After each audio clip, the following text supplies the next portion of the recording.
বস্তার মধ্যে আম সব পেকে গেছে। অনেকগুলো আম আনা হয়েছিল, যেগুলো একটু কাঁচা কাঁচা ছিল সেগুলো বস্তার মধ্যে রেখেছি, সব পেকে গেছে।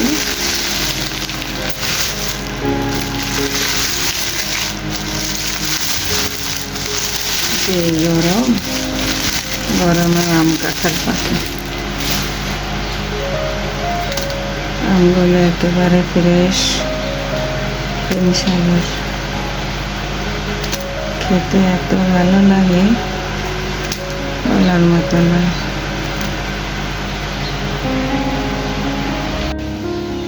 দেখুন আল্লাহর নীলা খেলা কেউ বুঝতে পারি না আমরা, তাই না? আজ অনেক দিন ধরে কত রৌদ্র, কত গরম, মানুষ কত বিতৃষ্ণা হয়ে গেছে। আল্লাহ আল্লাহ কোন দিকে যাবে? আর আজ একদিনের মধ্যেই দেখুন কি একটা পরিবেশ সৃষ্টি হয়েছে। গতকাল রাত থেকে যেমন বৃষ্টি তেমন বাতাস, এই যে সকাল থেকেও কিন্তু প্রচুর বাতাস হচ্ছে আর হালকা হালকা বৃষ্টিও হয়ে যাচ্ছে। তো এই সবই কিন্তু আল্লাহ তাআলার নীলা খেলা। তো আমরা তার বান্দাবান্দি হয়ে কিছুই বুঝতে পারি না, আর বুঝলেও না বোঝার বান করে থাকি। এই হচ্ছে আমাদের স্বভাব। কেউই আমরা আল্লাহর পিছনে ছুটতে চাই না, শুধু এই দুনিয়ার পিছে ছুটে বেড়াচ্ছি, তাই না?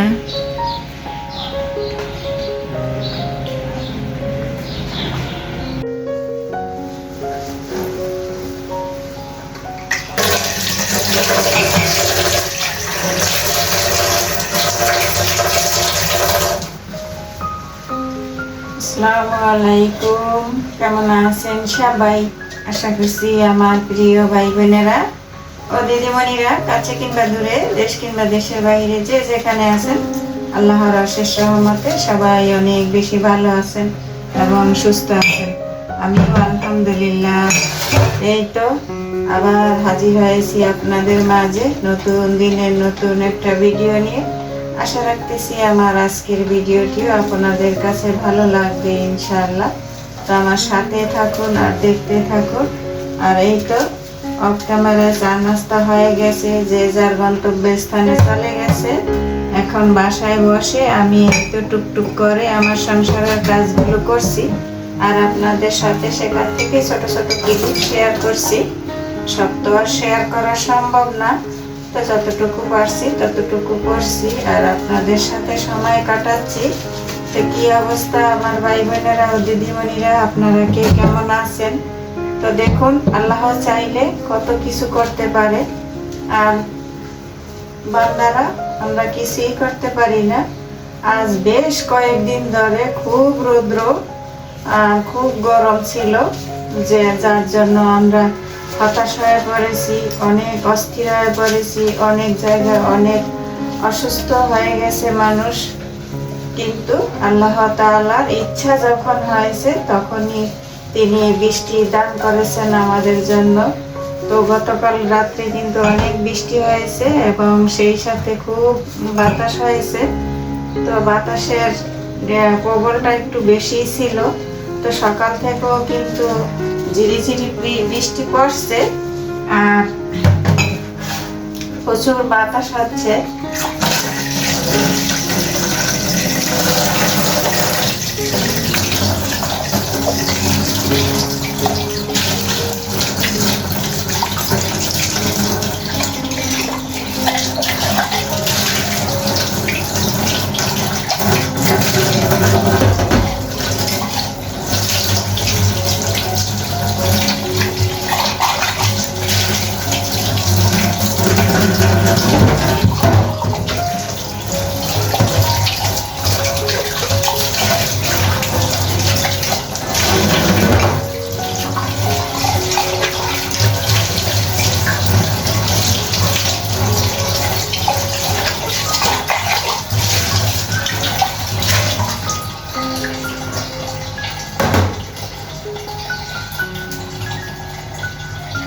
মগগুলো ধোয়া শেষ।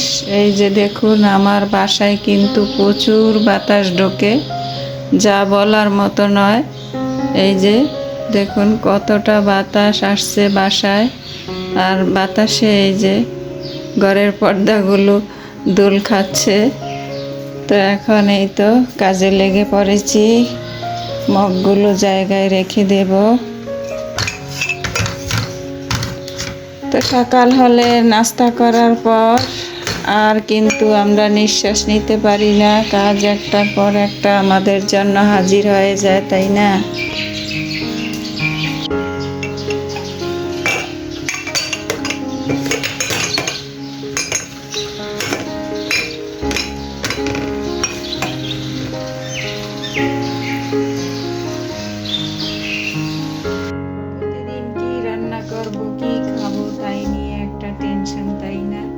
সকাল হলে কি নাস্তা করব, কি দিয়ে ছেলে সন্তানকে নাস্তা করাবো, হাজবেন্ডকে নাস্তা দেব, কি একটা ঝামেলা, তাই না? যদি আমাদের পেটটা আল্লাহ না দিত তাহলে তো এত ঝামেলা হইতো না, বলুন তো। তো এখন ভাবছি এই তো পেটে দিয়ে দেখি কি করা যায়। তো কি আর করব, আজকে যখন ঠান্ডা আছে ভাবলাম যে গরুর মাংস রান্না করি। বৃষ্টির দিনে গরুর মাংস খেলে কোনো সমস্যা হবে না ইনশাল্লাহ, আল্লাহ পাক যদি ভালো রাখেন। আসলে উনি যেভাবে রাখেন সেভাবেই আলহামদুলিল্লাহ। গরম হোক আর বৃষ্টি হোক আর ঠান্ডা হোক, যেটাই হোক না কেন, উনি যখন যা ইচ্ছে করবেন তাই কিন্তু হবেন। তো আমি এখন এই তো অফ ক্যামেরা পেঁপেগুলো কেটে নেব।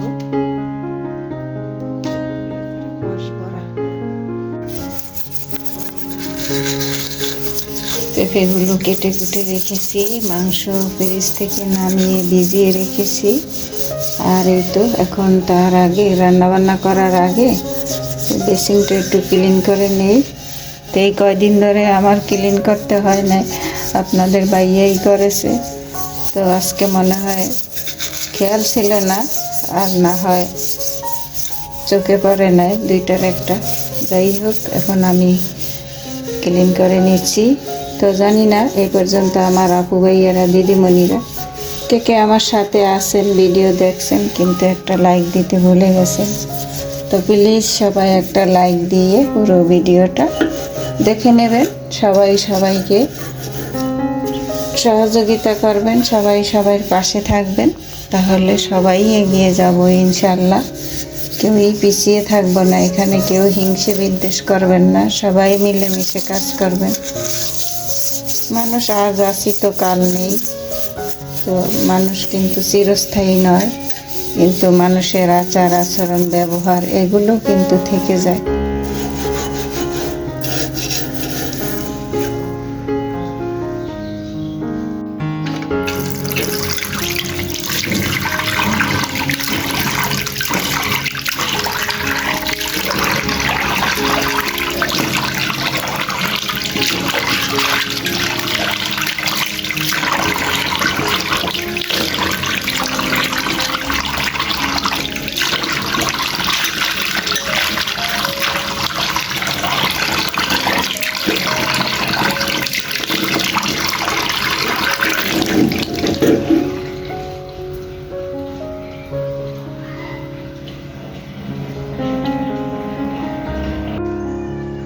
মোটামুটি সব কাজগুলো সেরে কিচেনে চলে আসলাম। আর এই তো রান্নার জন্য সব কিছু গুছিয়ে নিয়েছি। এই তো ডুমু ডুমু করে পেঁপে কেটে নিয়েছি। পেঁপেগুলো কিন্তু একেবারেই মিলে যাবে, যেহেতু চবড়িওয়ালা মাংস। পেঁয়াজ কেটে নিয়েছি কাঁচামরিচ, গোটা মশলা, পেঁয়াজ কুচি করে নিয়েছি। এই তো মাংস ধুয়ে ক্লিন করে নিয়েছি। এখন রান্নাটা বসিয়ে দেব। তেল নিয়েছি, চুলায় কড়াই দিয়ে দিয়েছি অলরেডি। পরিমাণ মতো সাদা তেল দিয়ে দিচ্ছি। আজকে কষিয়ে কষিয়ে রান্না করব। আরও একদিন যে পেঁপে দিয়ে মাংস রান্না করেছি সেটা খেয়ে সবাই খুব মজা পেয়েছে। তো ভাবলাম পেঁপে যখন আসে বাসায় তাহলে আজকেও পেঁপেটা দিয়ে রান্না করি। আর এই যে একেবারে কম তেলে রান্না করব। দেখুন কতটুকু তেল দিয়েছি। মাংস কিন্তু এখানে 1 কেজির উপরে আছে। তো কম তেলে কম মশলায় রান্না করব। চুলাটা এখন অন করে দিচ্ছি। বাতাস আসবে, বাতাসের জন্যই কিন্তু এই যে চুলার পিছনে এই কার্টুনটা দিতে হয়, তা না হলে বাতাসের জন্য রান্না করা যায় না। তেলটা গরম হয়ে গেছে, তারপরে গোটা মশলা আর এই তো পেঁয়াজ দিয়ে দিয়েছি। এগুলো এখন একটু 2-3 মিনিট ভেজে নেব। আসলে মাংস কিন্তু কয়েকভাবেই রান্না করা যায়। মাংস যেভাবেই রান্না করি না কেন খেতে কিন্তু বেশ ভালোই লাগে। মাংসের সাথে তো আর কোনো কিছু তুলনা হয় না, তাই না? আর এদিকে বরাবরের মতো পেঁয়াজ ভেজে সব ধরনের মশলাপাতি দিয়ে সুন্দর করে কষিয়ে তারপরে মাংসটা দিয়ে দিলাম। এখন মাংসটা ভালো করে কষিয়ে নেব হাই হিটে। মাংস হাই হিটে 10 থেকে 15 মিনিট কষিয়ে নিলে তারপরে মিডিয়াম আছে মাংস রান্না করলে সেই মাংস খেতে কিন্তু খুব টেস্ট হয়। অনেকে মনে করে যে হাই হিটে জাল দিয়ে মাংস রান্না করলে হয়তো তাড়াতাড়ি হয়ে যাবে বা সাশ্রয় হবে। আসলে এটা কিন্তু ভুল ধারণা।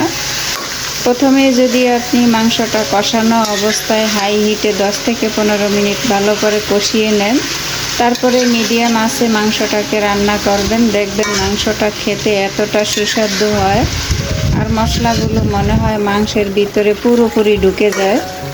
তো আমার কাছে তো এটাই মনে হয়। আপনাদের কাছে কেমন মনে হয় অবশ্যই কমেন্টে জানাবেন। তো আমি কষিয়ে রান্না করলে আমি এভাবেই রান্না করি, আর আমি যেভাবে রান্না করি সেটাই একটু আপনাদের সাথে শেয়ার করছি। এখন ঢাকনা লাগিয়ে দেব। বাইরে বৃষ্টি হচ্ছে, চুলায় রান্না চলছে, আর আমি এই তো বসে বসে আরামসে চা খাচ্ছি, মশলার চা। সকালে 1 কাপ খাওয়া হয়েছে, ভাবলাম এখন একটু প্লাক্সে রয়ে গেছে তাই খেয়ে নিচ্ছি, ফেলে দেবো কেন বলুন তো। আর এই যে চানাচুর একসময় আমার অনেক ফেভারেট ছিল, এখন তো দাঁতের সমস্যার কারণে অনেক খাবারই ছেড়ে দিয়েছি।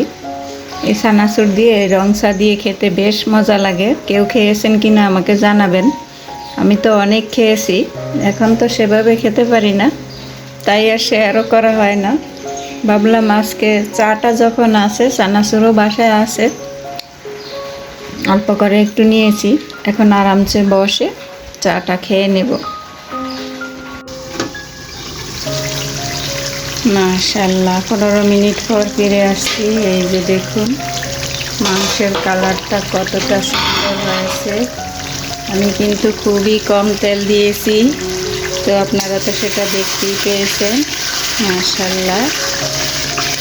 তো আমি এইভাবে আরও এই তো আমি 15 মিনিট পর ঢাকনাটা উঠিয়ে দেখতেছি কীরকম হয়েছে মাংসগুলো। মাশাআল্লাহ কালারটা একদম ঠিকঠাক আছে। এই যে দেখুন। তো আসলে কি আমরা তো সিলিন্ডার গ্যাস ব্যবহার করি, কষিয়ে কষিয়ে রান্না করতে গেলে দেখা যায় গ্যাস একটু বেশি অপচয় হয় আর কি, এই আর কি, এছাড়া আর কিছুই না। তো আমরা তো সাশ্রয়ের জন্য যত সহজে রান্না করতে পারি সেই চেষ্টাই করি। তো মাঝে মধ্যে আবার একটু করতেও হয় ভিন্নতা, তা না হলে কিন্তু ভালো লাগে না। তো এই তো এই 15 মিনিট পর আমার এই যে দেখুন মাংস থেকে কিন্তু অনেক পানি ছেড়ে দিয়েছে। আমি কিন্তু এখানে এক্সট্রা কোনো পানি দেইনি।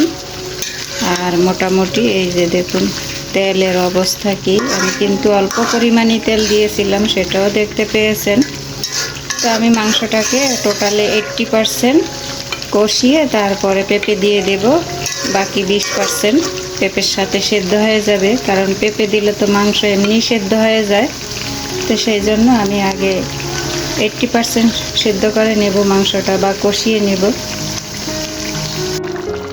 মাশাআল্লাহ এই তো বাকি রান্নাটা অফ ক্যামেরায় সেরে নিয়েছি। রান্না বান্না ডান। আজকে এই একটা তরকারি চলবে, সাথে তো পাতলা ডাল আমাদের আছেই, সরকারি পাতলা ডাল।